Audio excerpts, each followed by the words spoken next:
Cris Pannullo returned for his 5th game on Jeopardy! He won a 4-day total of $111,058. He gave himself 2 thumbs up today. 2 thumbs up. A win today will secure his spot in the Tournament of Champions. However, he ended last week by defeating a 4-day champion himself, David Sibley. Let's hope the 4-day curse doesn't return in Season 39 as it appeared in Season 35 and returned in Season 38.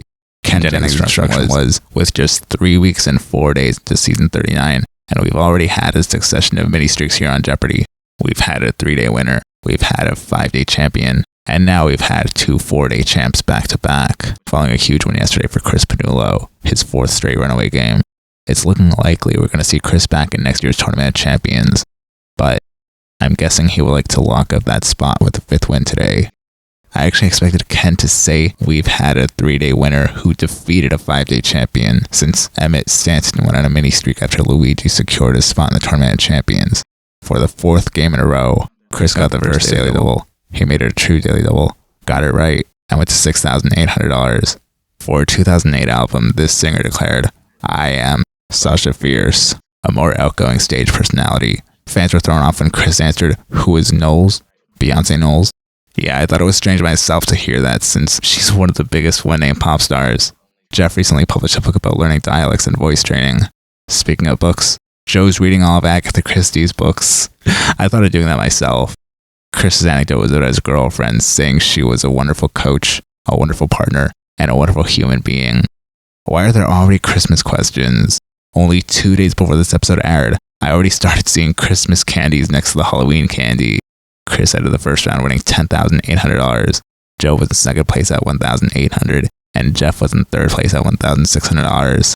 Jeff got the first daily double in Double Jeopardy! He wagered $1,500, got it right, and went to $3,100. For the 2nd game in a row, one of Chris's challengers wagered everything except 100 on the daily double, and they got the answer correctly. He got both daily doubles. Cris got the 2nd daily double in Double Jeopardy!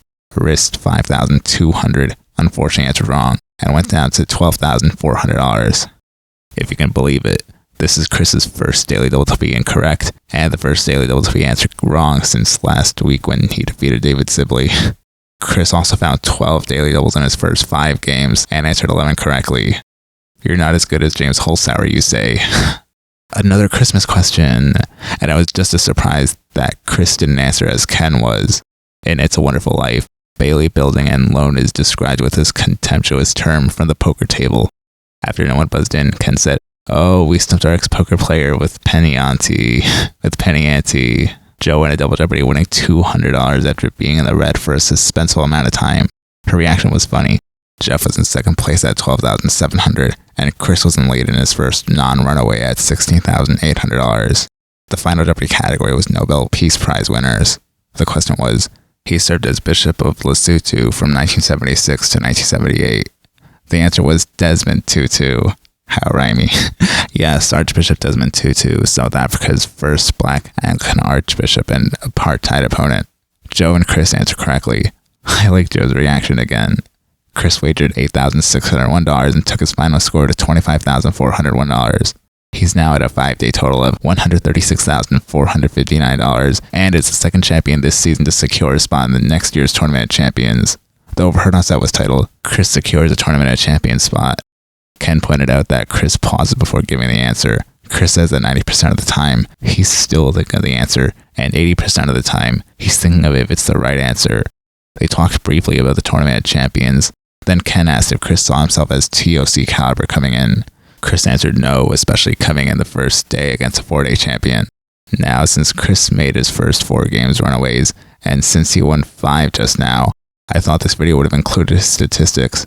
The comment I posted was, since Jeopardy! Posted the player statistics after Mateo won 2 games, after Ryan won 5 games, and after Eric won 3 games, I expected this video to include Chris's statistics.